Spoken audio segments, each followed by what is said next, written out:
coming up. I'm asking you one more time.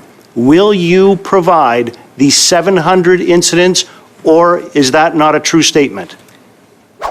But we'd be happy to consult Thanks in very the much, future. Ms. Hoffman. Can you tell us, has your organization received funding from the Government of Canada in the past? The This Guy's Garage. Like and subscribe. 6 minutes. Dr. Ellis, please. Thanks very much, Chair, and thanks to the witnesses being here. You know, I once again find it interesting that, many witnesses have come here to talk to about a single issue, at the expense of a $13 billion Canadian industry. Ms. Dukas, you talked about nicotine, of course, and I don't think you mentioned anything about natural health products, again, which is a $13 billion industry. I think we've heard from many other witnesses, and I think everybody around this table agrees that nicotine is dangerous. That being said, would it not make sense to create another framework to deal with nicotine products? I think some of the other witnesses explained that as well.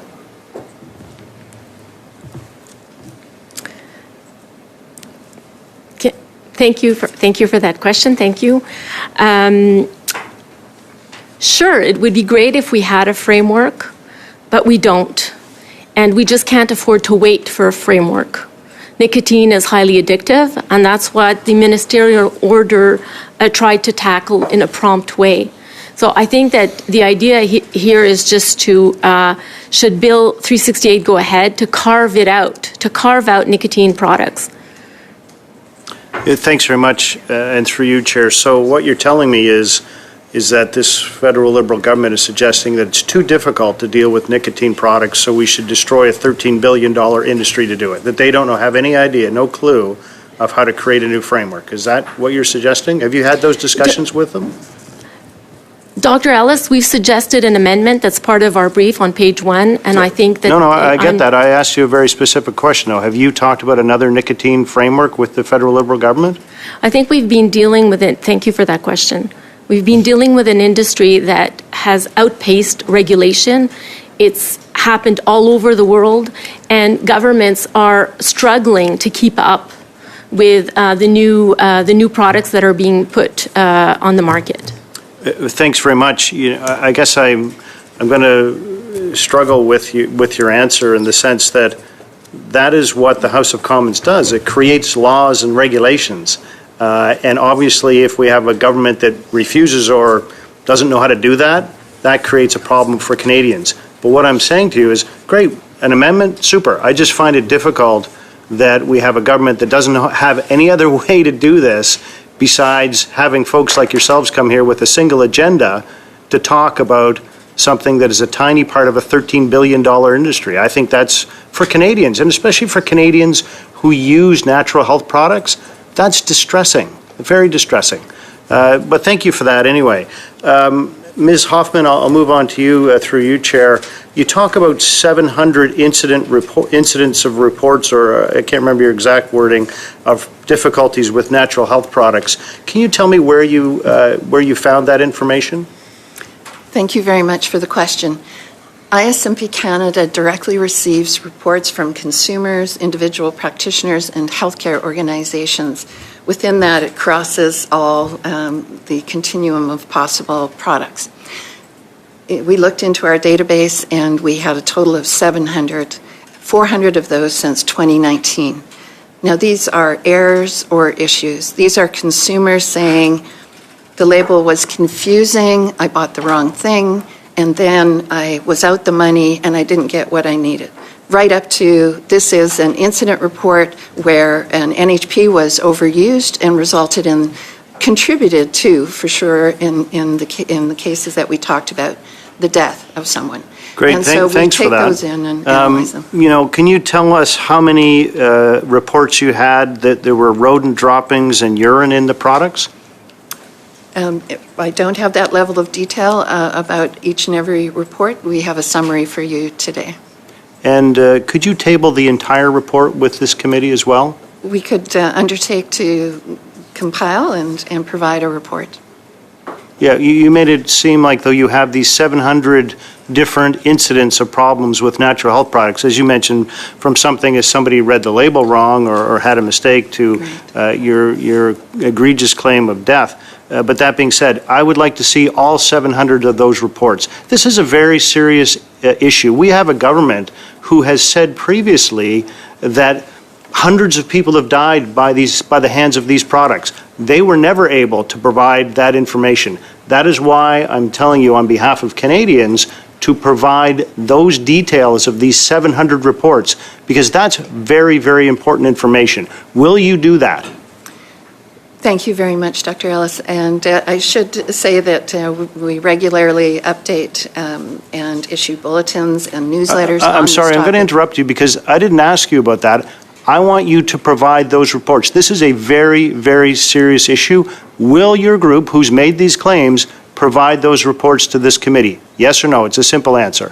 Thank you, Dr. Ellis. We do have a commitment and requirement around privacy of personal information. So I'm sorry, Ms. Hoffman, I'm going to interrupt you once again. Mm-hmm. You've made a very serious claim against a $13 billion, often women-led industry. Half of Canadians who we have received more information on this than, and more complaints about this egregious overreach than in any other situation. I'm asking you one more time, will you provide the 700 incidents, or is that not a true statement? Thanks, Dr. Ellis. To be factual, we have received 700 reports. I'm going to have my colleague, our privacy officer, just speak to the legislative requirements that we live and work under. I'm sorry, Chair, but I mean, this is ridiculous. People making ridiculous claims and unable to provide evidence of them. This is unacceptable in front of a committee chair. We're also out of time. So if Ms. Hyland is going to be able to speak to this, it'll be at the request of one of the other members. We're going to go now to Mr. Nakvi, please. I would like to move a motion, Chair. And the motion was submitted to the committee on Friday in both official languages. And it reads that upon the tabling of the supplementary estimates B for the fiscal year 2024-25, the committee invite the Minister of Health and the Minister of Mental Health and Addictions to testify on the supplementary estimates B at the first meeting following the passage of this motion. Point of order, Mr. Thériault. Now, as I've always done, I've always objected and denounced this practice from my Conservative colleagues. And so I do not believe that Mr. Nakvi should actually drop that motion at this moment in our meeting. We have serious questions to put to our witnesses. I very much agree with what Mr. Thériault has just raised. We have witnesses before us. We're working on a draft bill which is important, which has a significant impact, and it also has certain gaps that need to be overcome. Mr. Chair, I want to put the amendment on Mr. Nakvi's motion, if you allow me to read. And the committee invites witnesses, including but not limited to Kids Helpline, Brain Canada Foundation, and U15 Canada, to testify on the supplement estimates, Section B, by no later than the end of the current supply period. Ms. Goodridge is next on the list on the amendment. Are you ready to speak to the amendment, Ms. Goodridge? Yes, thank you, Mr. Chair. I think it's rather frustrating that here we have witnesses that have made their time to come here to this committee. We're having this conversation on important legislation, as my colleague has stated. This is $13.5 billion industry that the health minister is looking to completely change the rules of the game because he made a mistake and allowed a nicotine pouch to be approved. That was a decision Health Canada made. He has other tools in his toolbox that he could be dealing with this, but instead he's deciding to destroy an entire $13.5 billion industry. But they also know that they have made mistakes, and so instead of actually having these conversations and being able to ask witnesses questions, they're deciding to interrupt in the very first round of questions to these witnesses, which I think is absolutely disrespectful and something that is better than them. We have endeavored to put motions forward at the very end of a meeting rather than the very beginning of a meeting to prevent time being wasted. So with that, I will move to adjourn debate. A motion to adjourn debate is not itself debatable. So we're going to go straight to a vote on a motion to adjourn debate. Are we okay to do it by show of hands? Do you want a recorded division? No. All those in favor that the debate now be adjourned, please raise your hand. All those opposed. The debate on the motion is adjourned. Ms. Goodridge, please, for 5 minutes. Thank you, Mr. Chair, and I'd like to thank all our witnesses for being here.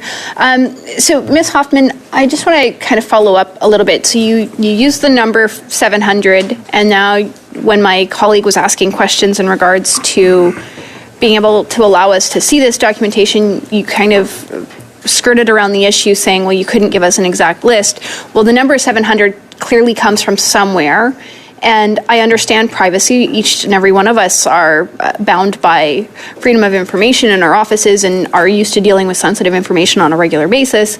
And parliamentary privilege does give us some immunity and some space to actually ask witnesses to provide us with this information. And depending on the sensitivity of the information that is given to us, there are a variety of different checks and balances that go into determining how that information can therefore be used. But if you're coming in here giving a specific number, 700, and we ask you for that number, we expect you to be able to show your work. So are you telling us that you can't show your work? Thank you for the opportunity. We can definitely show our work. I'd like our privacy officer to speak to what we can provide. Thank you. It's a nuance here. Can we show our work? Yes. Can we table a report to this committee? With pleasure. Will it be, as was originally suggested, each and every report copy just handed over? No, it will. That's not. I just want to be. No. We at no point did we say hand over every single documentation from everything. Frankly, we've got a pretty busy course load and a pretty busy amount of stuff. But I want to see the list of 700 so we can determine, is this people reading a label wrong or is this people actually getting hurt? Because a number of 700 in a country that's as large as Canada, we need to see how severe are these, period. Okay. So thank you for that. We heard something different. A list is possible in terms of de-identified information, which products involved, and how those, what information we might have on how. Thank you. So can you please provide that to the committee, ideally before Thursday, because we do have to go into clause by clause, and having that information will be helpful to make sure that we are dealing with the right information before we head into doing clause by clause and are doing amendments, which the deadline for amendments is by the end of this meeting, but this will be helpful, so the sooner the better.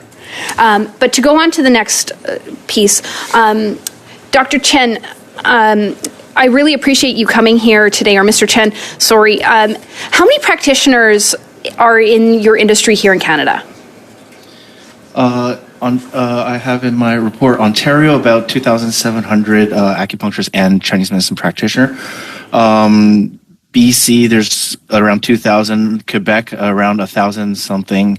Across Canada, as I said, in the job bank, there's around 60,000 practitioners are caring for Canadians.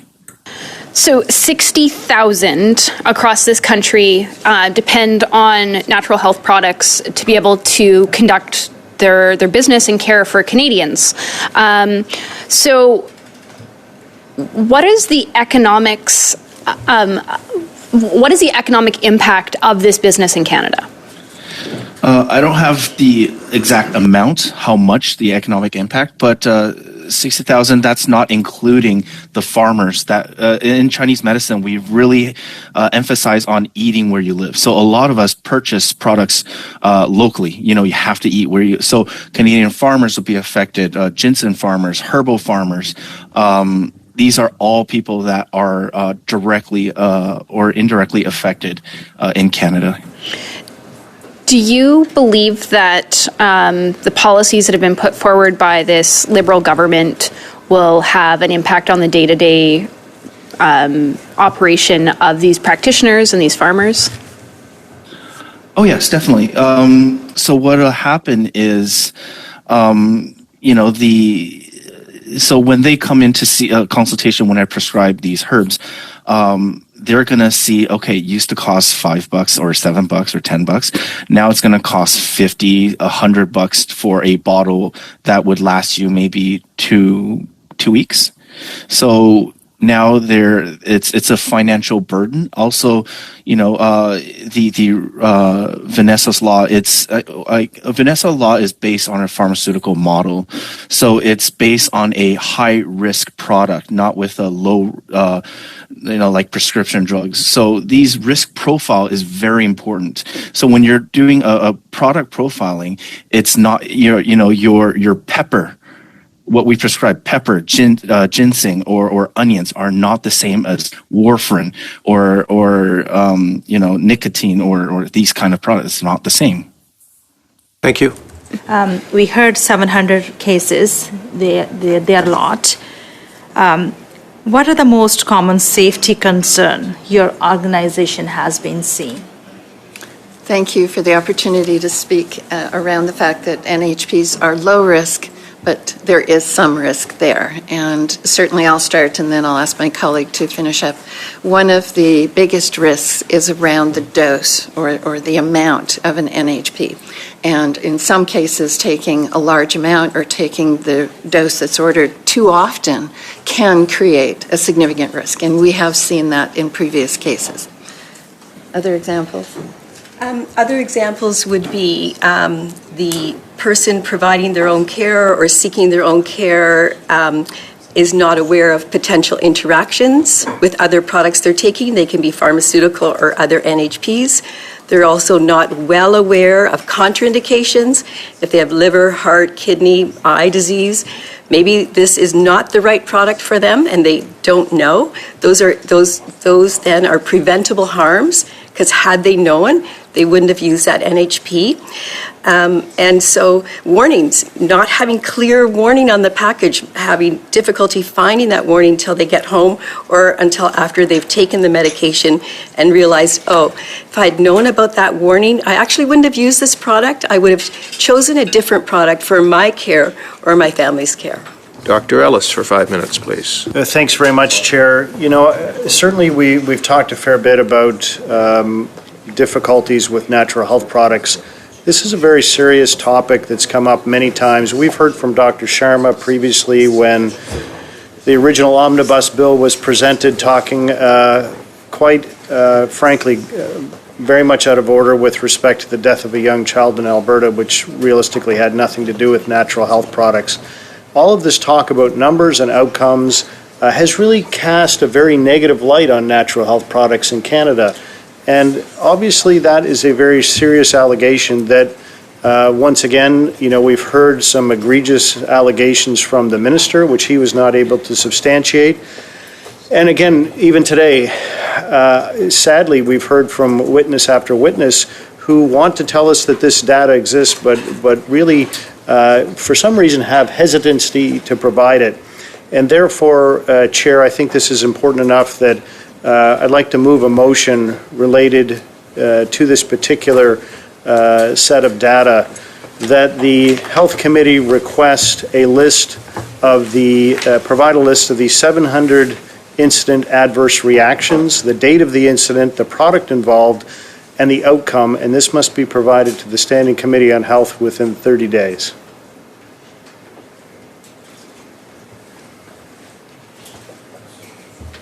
Thank you. I translated it myself. Okay. Dr. Ellis, I believe the motion is in order, but I'm a little confused that you would actually ask for the Health Committee to make the production. I presume that the motion is directed to Ms. Hoffman and Ms. Hyland's organization, the Institute for Safe Medication Practices Canada. Is that right? You're asking to them to produce the documentation. That's correct, Chair. Okay. You know what? I'll give you some background since you asked why I would ask and why I would move a motion to do that. As I said, this is a $13 billion industry. What we've heard over and over and over again is this egregious testimony that has been fueled by words that are very emotional in nature. We've had the minister here saying that this is a cuckoo bananas bill.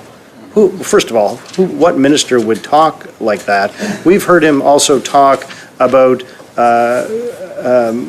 factories full of feces and urine, and again, nobody was able to substantiate. We asked for this evidence before at one of our previous meetings as to tell us a bit about that. How many of these factories exist? And then, of course, the minister went on to talk about, well, how much feces and urine is acceptable. Again, without any substantiation, we've heard these claims over and over and over again. We've also heard other foolish claims to say that, well, this doesn't affect labeling. The change in the name of therapeutic product, a definition of a therapeutic product, is really what allows all of the other changes to happen. So yes, all of those things are part of this, which again, the minister went on and said that that's absolutely not true, which again is playing loosely with the truth. And I do believe that the only way to put this to rest is to require and compel, under the issue of parliamentary privilege, for these egregious claims to be justified. Because you know what? Are there 50, out of the 700, are there 698 claims where somebody read the label wrong and they were mad because they got the wrong product because they couldn't read a label? Well, this has nothing to do with that. That's unfortunately, that is someone who just refuses to read a label properly. So on behalf of this committee, I think it important that we finally lay this issue to rest. There's been many claims made. We need the documents. People would appear that they don't want to provide the information. Does it not exist? Or is it actually true? And to what level of difficulty have natural health products played in the lives of Canadians? And certainly, as I mentioned previously, from the stacks and stacks and stacks of cards and letters and emails that everybody here, and I know that is not just a Conservative issue, that my Liberal colleagues have also received untold correspondence, particularly with the original omnibus bill introduced by this NDP Liberal government. And now we're continuing to hear of these adverse events, and nobody will provide the information to say what it is. Realizing that they are different kettles of fish, so to speak, we also know that 13,000 seniors are hospitalized every year due to prescription drugs. Again, is that different? No, it's about context. It's about the context to say this is a fact. It's not that somebody took a wrong pill and they were upset about it. But what we're saying here is that 13,000 seniors are admitted to a hospital. That's the seriousness of the effect related to prescription drugs. So that being said, I think it important that we compel people who put forward claims that they are required by Parliament to put these claims in writing, and I think that it behooves the committee to finally lay this issue to rest. So thank you. Ask that we adjourn debate. A motion to adjourn debate is not in itself debatable. We'll go directly to a vote. Show of hands, please. All those in favor, all those who wish Chair, that the I'd like debate. to request a recorded division, please. A recorded division on the question of whether the debate on this motion should now be adjourned. Madam Clerk, please. Mr. Henley.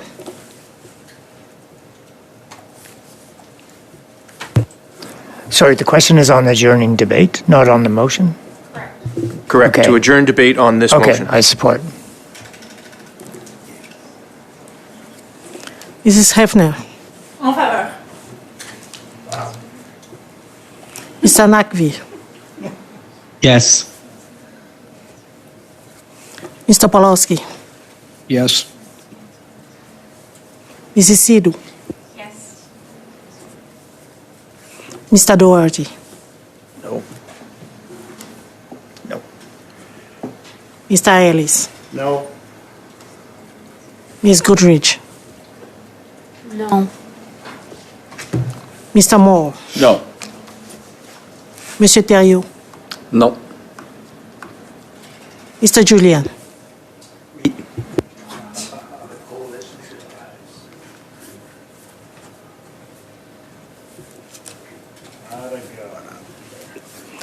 Yeas 6, nays 5. The debate on the motion is therefore adjourned. Dr. Ellis still has 4 minutes left in his turn. So when we begin to look at the difficulties with this bill, I guess I'll ask some very pointed questions. Ms. Callard, would your organization be open to an amendment removing nicotine-containing products from Bill 368?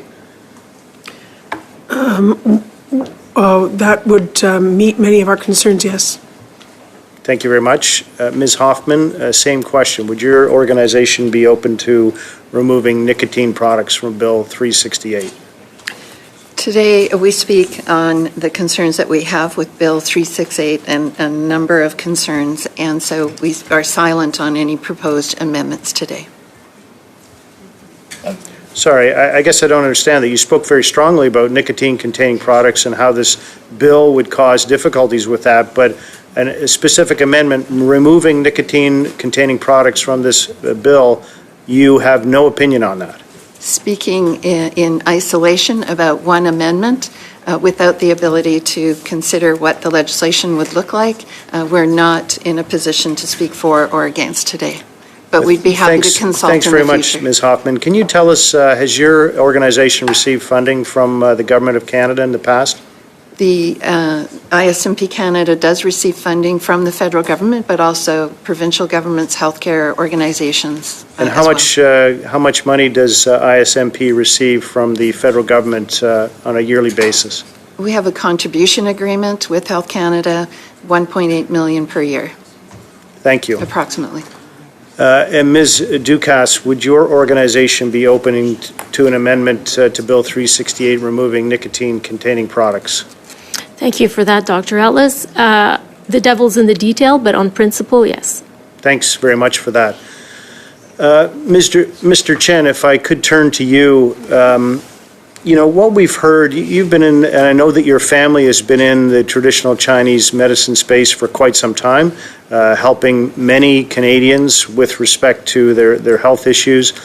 Could you tell us a bit about how serious you take the importation of traditional Chinese medicines on behalf of Canadians, and have you ever had your products contaminated with rodent droppings and urine?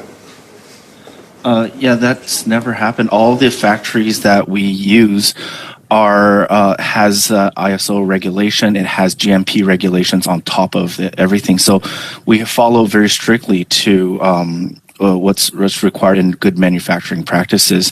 We also have in every batch that we require heavy metal testing, pesticide testing, microbial testing. So that's for my company. I think most companies, when we apply for NHP, it's required that we submit these information. So existing regulations require us, and that's why Canadian existing MPN regulations are envy. And when people ask me, I actually referred a couple of manufacturers to come to Canada to apply for NPN, and we actually export Canadian licensed products to other countries because they envy the regulations that we had without making it difficult for us to become. Right? So, Mr. Chen, suffice it to say that your company and anybody else you know inside the NHP industry takes very seriously the quality of the product that you bring here for Canadian consumers. Yes, I use the product myself, so it's important that we guarantee, well, we can't say guarantee, but we ensure that the Canadian public is safe from our product. And that's why we could sell it as food product, but we want to do better. And that's what everyone in this industry is trying to do, is that we could sell it as food with just a food license, but we want to do better, and that's why we apply for NHP licenses. By destroying that, you're destroying what we're trying to achieve to become better Canadians. Thank you, Dr. Ellis. Thank you, Mr. Chen. Mr. Nakvi, please. Chair, at this moment, I would like to resume debate on the motion that I had tabled. Point of order. On the supplementary estimates. Okay, we have a point of order. Just before we go to the point of order, a motion to resume debate is a dilatory motion that is not subject to debate, so I'll hear the point of order, and then the normal course of things would be to go straight to a vote on the motion to resume debate. Ms. Goodridge on a point of order. Unless something is vastly different than what I'm aware, I don't believe you can resume debate in the same meeting that a debate was adjourned. Could we ask for clarification from the clerks? Thank you, Ms. Goodrich. This is a matter of which I was not aware, but you are correct. Absent unanimous consent to the committee, a motion to resume debate on a motion that was presented in the same meeting is not in order. Do we have unanimous consent to go to a vote on a motion to resume debate? We do not. Back to you, Mr. Nakvi. The motion is not in order. You have the floor. Well, thank you very much, Chair. I think it is, I'm sure the Conservatives, when they are on the receiving end of hearing the kind of tactics that they continue to deploy by ensuring that not appropriate debate that's in the best interest of Canadians takes place, they resort to these procedural tactics. I think it is extremely important that this committee hear from the two respective ministers on the supplementary estimates. Thank you, Mr. Nakvi. I'm sorry, but that's your time. We are past the appointed hours at the will of the committee to adjourn the meeting. Yes. We're adjourned.